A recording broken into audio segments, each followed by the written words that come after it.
Magandang umaga, ngayon po ay araw ng Lunes, November 6, 2023. Update po muli sa lagay ng panahon.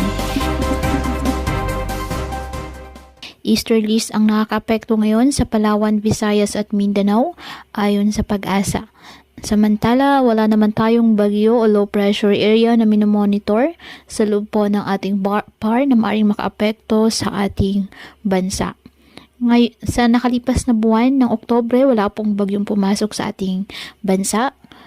Pero kahit papaano maraming lugar pa rin po ang nakaranas ng sapat na ulan.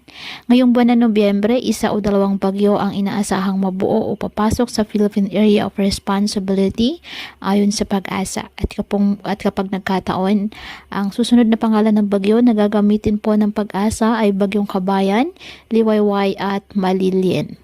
Ngayong araw, wala rin pong nakataas na gale warning sa anumang baybayin ng karagatan, kung kaya malaya pa din pong makapamalaot ang ating mga kababayang mangingisda at may maliliit na sasakyang pandagat.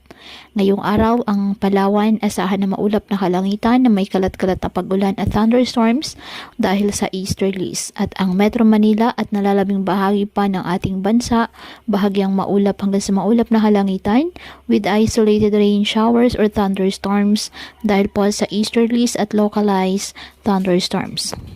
Kaya patuloy po na pinag-iingat ang ating mga kababayan sa banta po ng mga pagbaha or landslide, lalo na kapag may malalakas na ulan, at ugaliin po na magdala palagi ng payong o kahit anong panangga sa ulan kapag lalabas ng ating mga tahanan. At yan po muna ang update sa lagay ng panahon ngayong araw.